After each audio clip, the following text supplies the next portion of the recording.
दोस्तों, क्या आप जानते हैं दुनिया में आज भी एक ऐसा देश मौजूद है जिसको गोल्ड कोस्ट कहा जाता है। इस देश की महिलाओं को सिर्फ घर तक सीमित नहीं माना जाता, ये बहुत सी कम्युनिटीज का हिस्सा भी मानी जाती है।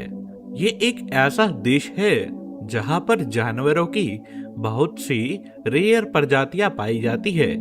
पेंगोलिन, जिसे दुनिया का सबसे ज्यादा इलीगली ट्रैकिफिड जानवर माना जाता है। यह जानवर दिखने में बिल्कुल अलग होता है और बहुत ही रेयर हो चुका है, और इस देश में इसके कंजर्वेशन करने के लिए बहुत से एफर्ट्स भी लगाए गए हैं।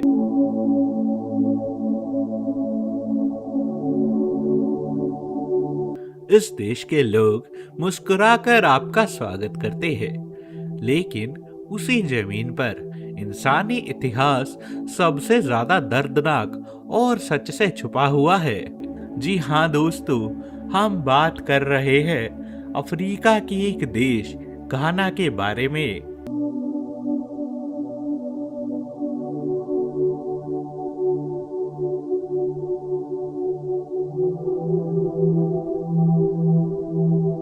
दोस्तों, अगर घाना की लाइफस्टाइल की बात करें तो यहाँ के लोग बहुत ही सिंपल, सोशल और खुश मिजाज माने जाते हैं। यहाँ पर लोग जिंदगी को ज्यादा स्ट्रेस के साथ में नहीं जीते, बल्कि कम्युनिटी और फैमिली के साथ में जीना पसंद करते हैं। घाना में लोग एक दूसरे को नाम से नहीं, बल्कि रिश्तों और सम्मान से बुलाते हैं। पड़ोसी, दोस्त और रिश्तेदार रोजमर्रा की जिंदगी का अहम हिस्सा होते हैं।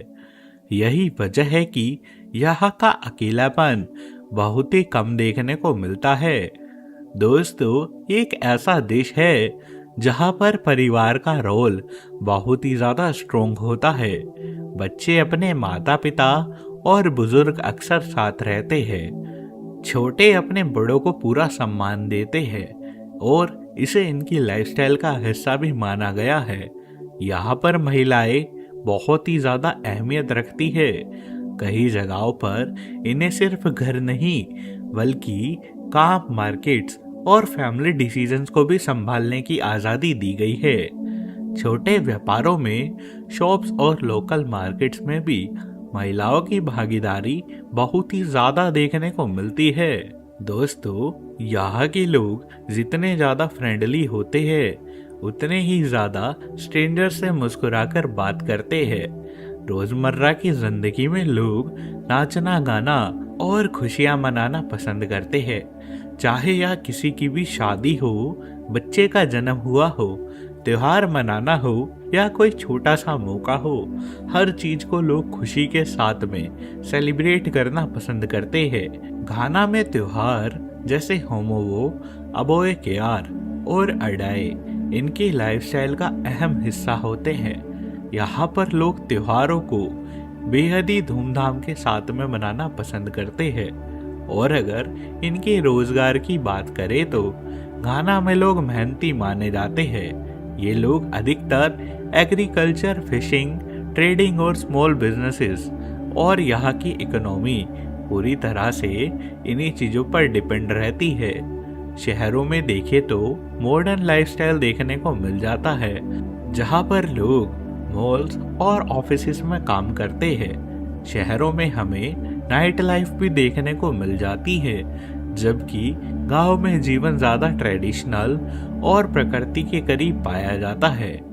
अगर खाने पीने को देखे तो घाना का भोजन बहुत ही सिंपल है, लेकिन दोस्तों इनके खाने की फीलिंग बेहद ही स्वादिष्ट होती है।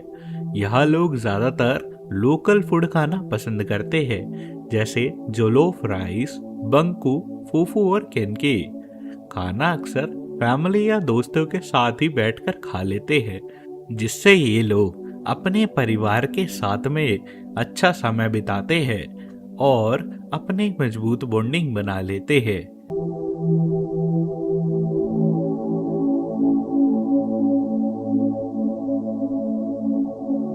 घाना पश्चिमी अफ्रीका में स्थित एक बेहद ही महत्वपूर्ण देश है, जहां पर गर्मी और नमी अधिक मात्रा में पाई जाती है।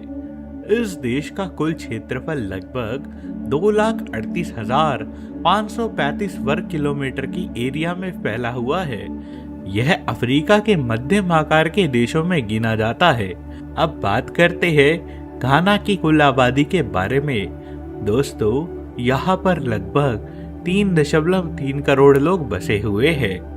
यहाँ पर अलग अलग एथनिक ग्रुप्स रहते हैं, जिनमें आकान मोले दगबानी, इवे और गादागने प्रमुख ग्रुप माने जाते हैं। दोस्तों, घाना की आधिकारिक मुद्रा है घानेनियन सेडी। ये पहले घाना को गोल्ड कोस्ट कहा जाता था और आज भी सोना देश की इकोनॉमी का एक बड़ा हिस्सा है। इसके हिसाब से एक घानेनियन सेडी की कीमत लगभग 6 से 7 भारतीय रुपए के बराबर होगी। दोस्तों, अब हम बात करते हैं घाना देश के टूरिज्म और उसकी ऐतिहासिक संस्कृति के बारे में। घाना के सबसे फेमस टूरिस्ट प्लेसेस में कैप कोस्ट कैसल और अल्मीना कैसल शामिल है। ये दोनों ही किले गुलामी के इतिहास की सच्चाई को दिखाते हैं। यही वो जगहें हैं जहां से लाखों अफ्रीकी लोगों को गुलाम बनाकर विदेशों में भेजा गया था। आज ये कैसल्स म्यूजियम्स भी बन चुके हैं और पूरी दुनिया से लोग यहाँ के इतिहास को करीब से देखने आते हैं। प्रकृति को पसंद करने वाले लोग घाना के काकुम नेशनल पार्क में घूमने जाते हैं। जी हाँ, यह नेशनल पार्क बहुत ही ज़्यादा पॉपुलर है और यहाँ का सबसे बड़ा अट्रैक्शन है इसका कैनोपी वॉकवे, जहाँ पर लोग जंगल के ऊपर से बने पुल से गुजरते हैं और वाइल्ड लाइफ और ग्रीनरी को देख सकते हैं। इसके अलावा मोल नेशनल पार्क में आप लोग हाथी, हिरन और कई रेयर जानवर भी देख सकते हो। घाना की कोस्टल ब्यूटी भी टूरिज्म का बहुत ही बड़ा हिस्सा है। लबाड़ी बीच, बासुआ बीच और कोकरो बाइट बीच जैसे बीचेस टूरिस्ट को बहुत ही ज़्यादा अट्रैक्ट करते हैं। यहाँ लोग म्यूजिक, लोकल फूड और सनसेट व्यूज़ को अलग ही देखने का मज़ा लेते हैं। खासकर वीकेंड्स पर ये बीचेस लोकल और फॉरेन टूरिस्ट से भरे रहते हैं।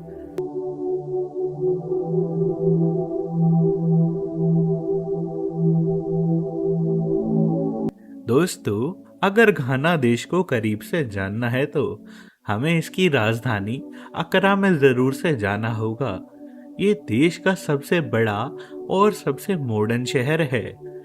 दोस्तों, ये सिर्फ एक राजधानी नहीं है, बल्कि घाना की आइडेंटिटी और एनर्जी भी है। यहाँ पर modern buildings, government offices, busy roads और लग्जरी मॉल्स के साथ साथ ट्रेडिशनल मार्केट्स भी देखने को मिलते हैं।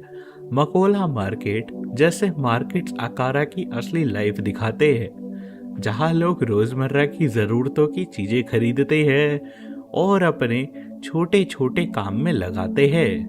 दोस्तों, इस राजधानी में बच्चों को एजुकेशन और बहुत सी अपॉर्चुनिटीज दी जाती है।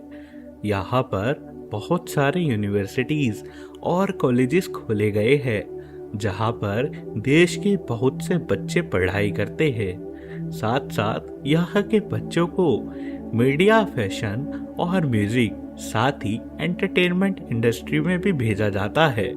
दोस्तों, आज के दौर में एंटरटेनमेंट इंडस्ट्री बहुत ही तेजी से ग्रो हो रही है। घाना के लोग म्यूजिक, खासकर एफ्रोबीट्स और ग्लोबल पहचान दिखाने में अकारा की भूमिका निभा रहे हैं। जी हाँ, अकारा का म्यूजिक बीट बहुत ही पॉपुलर माना जाता है।